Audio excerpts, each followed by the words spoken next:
everybody, to the Hot Tag Hooligans Wrestling Podcast Show with myself, Aaron, and Tom. We are continuing our partnership with Capital Championship Wrestling, who has a banger of a night scheduled on October the 7th in Ridgefield Park, New Jersey. There's going to be some misery, and there's going to be a nightmare for someone because there's two shows in one night. But Tom, did you know there's going to be some chaos as well? And who's going to bring that chaos? It's our guest tonight. It's Sammi Chaos. How's it going? Hello, thank you for having me. Absolutely. Let's start there. October the 7th, Capital Championship Wrestling, who has become one of the biggest hubs for women's professional wrestling in the United States right now. You're on the card. Talk to us about how does that make you feel? Grateful and I'm honored to share a card with such a talented group of women. So it's a trip. Now, is there any added pressure when you see the list of talents that are coming in? Because I would think for me, and it's just me, starting if I was a newbie coming in with all these veterans into kind of like a little promotion, because let's be honest, Capital Championship Wrestling brings people in and out all the time. There's so many people lining up every show. There's new people. Does it make you raise your game up a little bit more, or do you feel the nerves a little bit? Yeah, you definitely, stepping into that, definitely feel like you have to, go to a different level. But this will be my third or fourth time back to CCW. So the nerves have lessened, but definitely every time you step into the locker room, it's, a new level. So definitely. Mm-hmm. Now, with those talents coming in, are there ones that you are dying to get in the ring with, and is there some that you've been in the ring with before that you know that you want to get back in the ring with? Yeah, I mean, there's, like you said, that there's so many women coming in and out of CCW, so many awesome talents. Honestly, I would love to get in the ring with any female that is in that locker room. I would definitely love to get in the ring with Miss King. I think I could learn a lot from her. So even just sharing a locker room with her is like, it's awesome. So, I mean, but like I said, anybody is fair game. And Capital Championship Wrestling, is also known for some of its hard hitting. And there's a lot of hard hitters out there, and you're one of them. So when you go into looking at your style matchups sometimes, do you want to challenge yourself more on certain style matchups, not necessarily the person? Yeah, I mean, definitely. My style is very strong style, hard hitting. To step in the ring with someone who's more technical, that I would love that, because that would be a huge challenge for me. Just to see how I measure up, that would be awesome. So yeah, definitely. I'm open to all of it. Now, with your character work, is there anything special that you do to come up with your ideas, like from show to show, or maybe even just developing your character overall? What kind of influences do you have? So it's funny because my character is literally just me, raised to just over 9,000, to 11, however you want to put it. It's definitely, I take influences from, Bull Nakano, Luna Vachon, Awesome Kong, all of those incredible women. But being, bigger with my stature, all of that, even the way I move, I try to emulate, Awesome Kong, the way she moves around the ring. Yeah, I mean, let's see. My one friend likes to tell me that I'm the wrestling Maleficent, just because I'm creepy. So, yeah, it's just any dark character. I try to take bits and pieces and just mold it all together, pretty much. Women's independent wrestling right now is at an all-time high, as is independent wrestling in general. But pro wrestling can be tough, and it's tough mentally, it's tough physically. As we're recording this, there were some WWE releases, and it just kind of reminds you of how, hard it is sometimes to stay atop, and the struggle is real for a lot of people. How do you keep yourself motivated in times like these? You kind of just got to take it day by day, and you got to just keep pushing. I think the WWE releases are a testament to that anything, like literally anything could happen to anyone at any time. Especially when I saw that Dolph Ziggler got released, I was like, what? Like my mind just blown, because to me, he's like one of the best that they have, that they, haven't really utilized that much recently. But yeah, like literally anything could happen to anybody at any time, good or bad. So, I mean, I'd like to, think that it's all a blessing in disguise. It might suck right now for them, but because a bunch of people just lost their jobs, but it could be the beginning of something greater. So you just got to keep as hard as that is.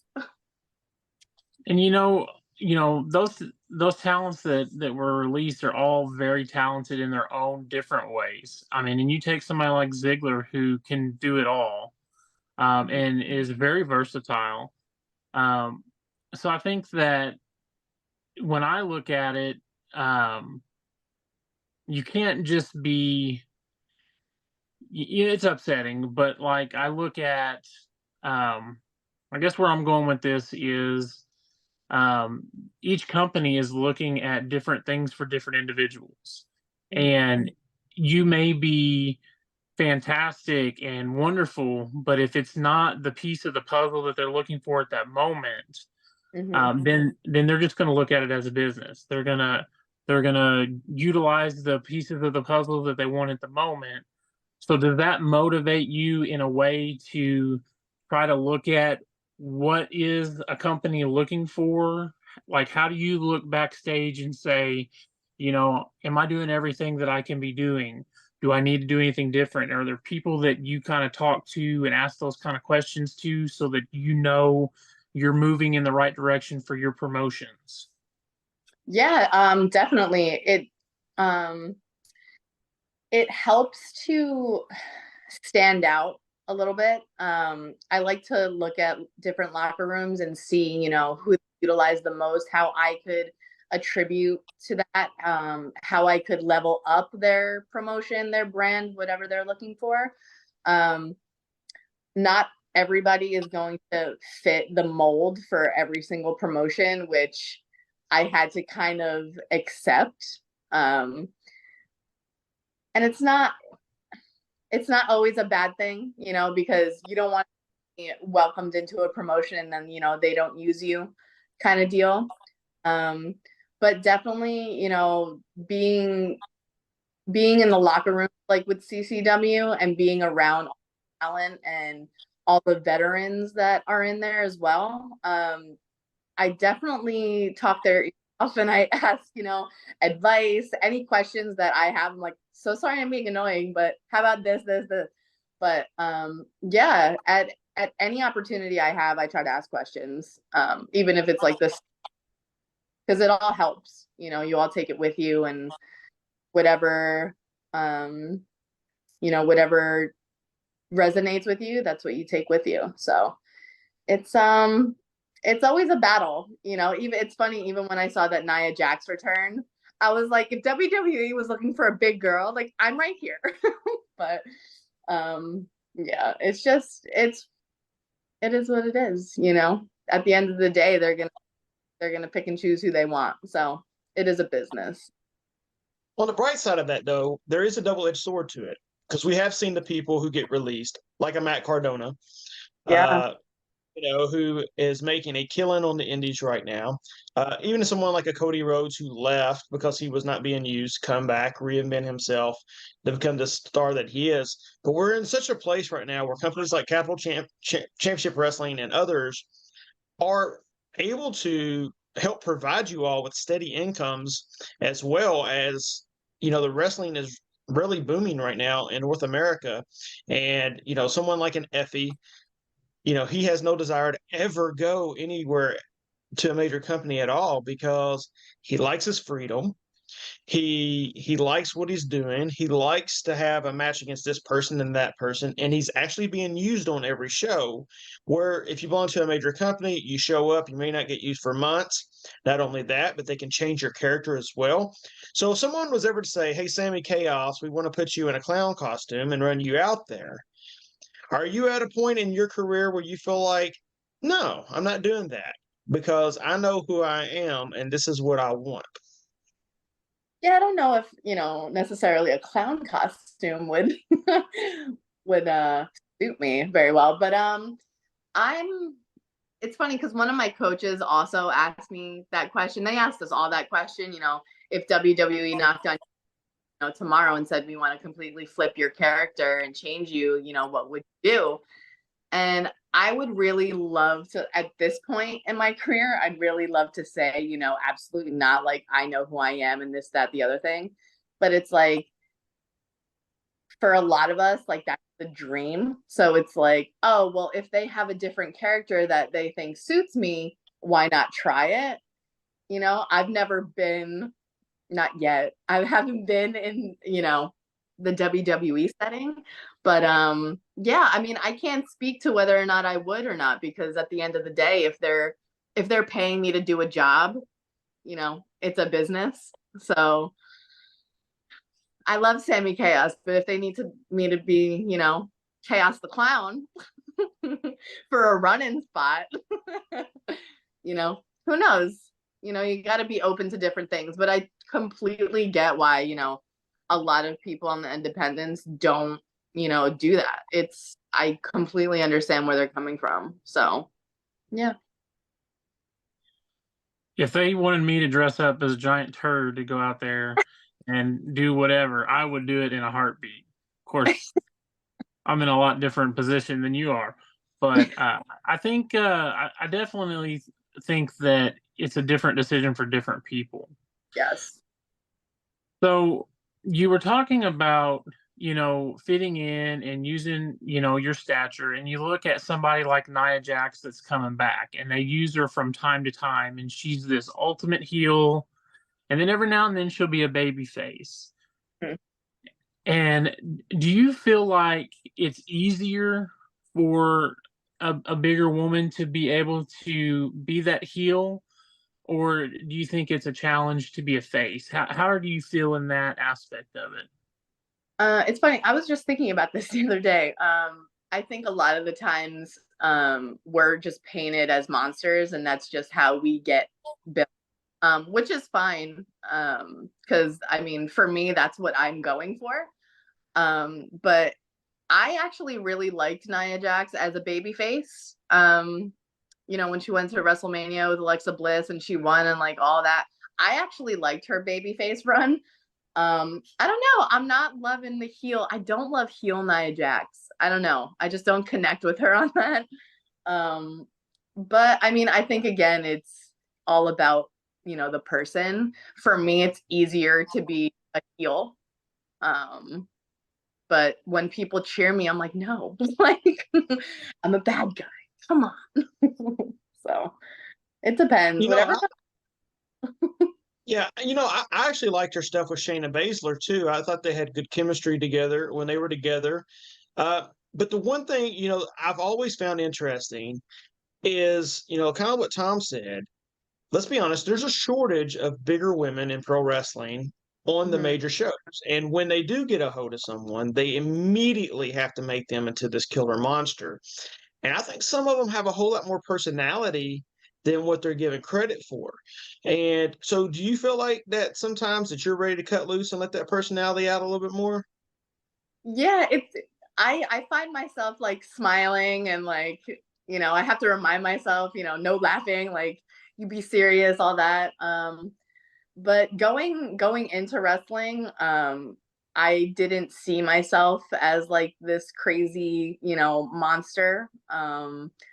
I kind of want, because I grew up in the Attitude Era. So I was like, I want to be like Mankind mixed with The Rock mixed with Stone Cold. I just wanted to like have this awesome just like melting pot of personality where it's like I can be a monster, but like I can also cut like funny promos. Like just a mix of stuff like that, because I don't want to be just like one-sided, like, oh, here's a monster, she's gonna come and kill everybody in the ring. I don't want to be one-dimensional like that. But yeah, I think when they do use, bigger women, it is always, a one-dimensional booking. I think they're trying to break out of that with Piper Niven, which I love. I love her. So we'll see. Hopefully they utilize them. You mentioned names like Bull Nakano and Awesome Kong, but who is on your Mount Rushmore for women's professional wrestling? Who are your 4 women? Oh my goodness. I hate that question. It's a hard question. It's an It's opinion, so- and it can change. It can change within a day. I mean, it really could. It's so hard. I'm gonna put Manami Toyota because she's insane. Um, I'm gonna do Kong, just because I fucking love her. Let's see. I love a Charlotte Flair. I'd love her. Oh my goodness. I'm trying to think of like attitude era women that China. I don't know. I think it changes every. It's so That's a good list, and I can tell you, I would have some different ones, but I could see every one of those with that you said, and I think that's what makes wrestling so great. Is we've had these episodes before. Sometimes I can see people's argument for the Bellas sometimes because of how revolutionary they were, as far as because we have so many wrestlers on our show here that say they got into wrestling by watching Total Divas. yeah. And it's like I never thought about like the Bellas, and then if you just want to go strictly like work wise, it's totally different. So yeah, your answers were great. I actually can see every single one of those. Thank you. But yeah, it changes all the time. I'm just like, oh my god, because there's so many, and it's like I only have to pick how many. Oh my goodness, like women are great. Yeah, there's definitely a lot of great talent out there, past and present. But right now, I feel like women's wrestling is bigger than it's ever been. And how does that make you feel to see the landscape right now and know that the options for places to work and people to work are almost endless? I feel fortunate. It's funny because I got into wrestling, like actual wrestling, late in the game. So I'm on the older side of all these women, but I feel like I got into it though at the right time, because I talked to a lot of women who have been doing this for years, and they're just like, we've never had this many, promotions, women's only shows. There, like you said, there's endless amounts of talent to work, and it's like if I wanted to work a high flyer, I could find a high flyer woman, not man, tomorrow, right now. So it's awesome. There's so much, I don't want to say competition, because I don't see anybody as competition. We're all in this together. But yeah, it's great. I've loved working with all the women that I've come in contact with. So it's awesome. If you had to tell someone a Sammi Chaos match to go out and find and watch, which match would you recommend for them?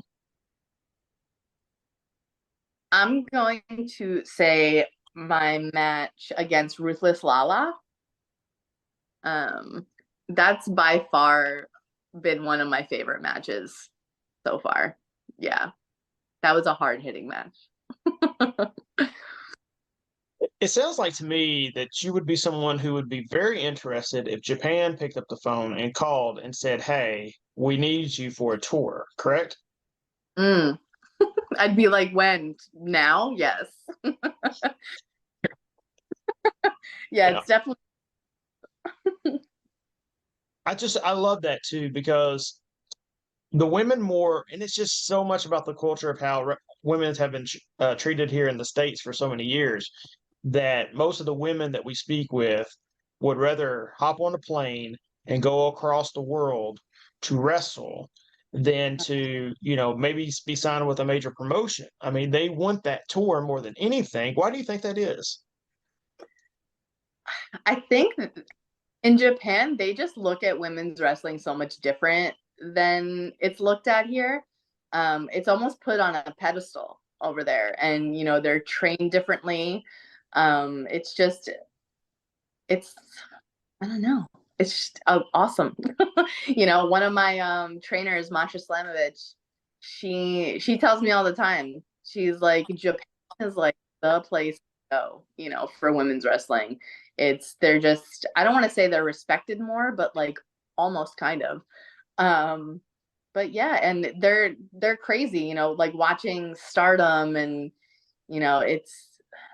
it's awesome, like just watching them. They're my favorite women's wrestling. Now, does it feel like a bucket list type thing, or is it something that you feel like is almost needed to help further your career? I would definitely say it's needed. It's definitely at the top of my list. Yeah, it's almost like a rite of passage. Now, before we can get you over to Japan, though, on October the 7th, again in Ridgefield Park, New Jersey, two shows, one night. Tell everyone what they can expect from a CCW show and what they can expect from Sammi Chaos on that night. Well, my opponent looks very soft. So, there's gonna be some, Call her out. Call her out. Call her out right here. Call her out. oh my God, Journey, like, I don't know, man. She's like a little pink princess. So she's stepping into the ring with a nightmare. So it's gonna be hard hitting on my end. Oh, Journey, what have you done? What have you done? I don't know what straw she grabbed for that, but she got the short end of that stick. So Sometimes you got to prove yourself. Maybe that's listen, all it is. but who knows? Maybe she'll step up to the plate. We'll see. And Capital Championship Wrestling as a whole, if you were a fan and you were in that audience that night, what's something that you would expect to see? Um, every single match is a banger. Like, I all my friends and family that plan on going, I tell them like, it's an all women show, and they kind of give me a look, and I'm like, oh no, no, no. Like, it's an all women show, and you're gonna fucking love it. Like every single, it's something different. They just keep you engaged, and it's awesome. It's just go buy tickets like right now. So yeah. That's awesome. Sammy, before we let you go, tell everyone where they can find you on social media. And if you have any merchandise anywhere, here's your chance to plug it. Yeah, on Instagram and X, Twitter, whatever you want to call it, it's at Real Sammi Chaos. I have links in both my bios with merch and all that fun stuff. So find me, follow me, buy my merch. There you go. For everyone out there, make sure you're doing what you need to do so you can go out and watch that amazing show on October the 7th. Tom and I are jealous. We're nowhere close to New Jersey, but by gosh, if it was within a couple hours driving distance, we would definitely be there for that show. I always want to support indie talent. And if anything from today, as we're taping this with the releases, you got to support that indie talent more now than ever, because that's the next crop, and we want to show the world that we want wrestling right here, and we want the best wrestling possible. So go out and support it all you can. For myself, Tom, and Sammi Chaos. Sorry, Journey. It's going to be a beatdown come October the 7th. If you want to come on the show and defend yourself, you can, but it's not looking too good for you. Make sure you hit that subscribe button as well. We appreciate it as always. Again, for myself, Tom, and Sammy, we appreciate y'all. Enjoy your week.